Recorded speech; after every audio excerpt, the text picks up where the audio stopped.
ওয়াজ শুনে দাওয়াতের কাজ করা যাবে না। ওয়াজ শুনে নিজেকে শুধরাতে হবে। ওয়াজ শুনে কি করতে হবে? আজকে আমার এই বক্তব্য আপনাকে শুধরাবে, আপনাকে আলেম বানাবে না। আপনি বই পড়ে, কোরআন পড়ে, হাদিস পড়ে আলেম হবেন না। আমাদের শেখ, আল্লাহ সুবহানাহু ওয়া তাআলা সবাইকে হেফাজত করুন, নেখায় দান করুন, সবার বক্তব্য আমাদেরকে সংশোধন করবে। কি করবে?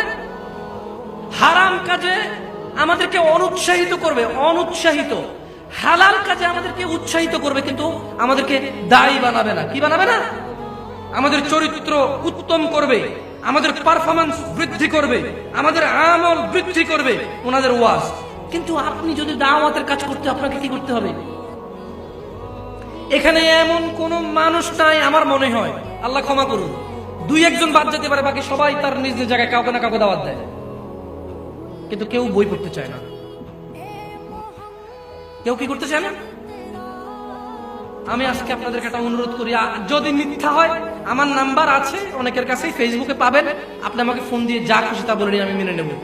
যদি বলেন যে আপনার 5 দিন সেবা করে যেতে, পেনাল্টি হিসাবে আমি 5 দিন আপনার সেবা করে যাব, আপনি কোরআন তরজমা পড়েন, আপনি অবাক হবেন।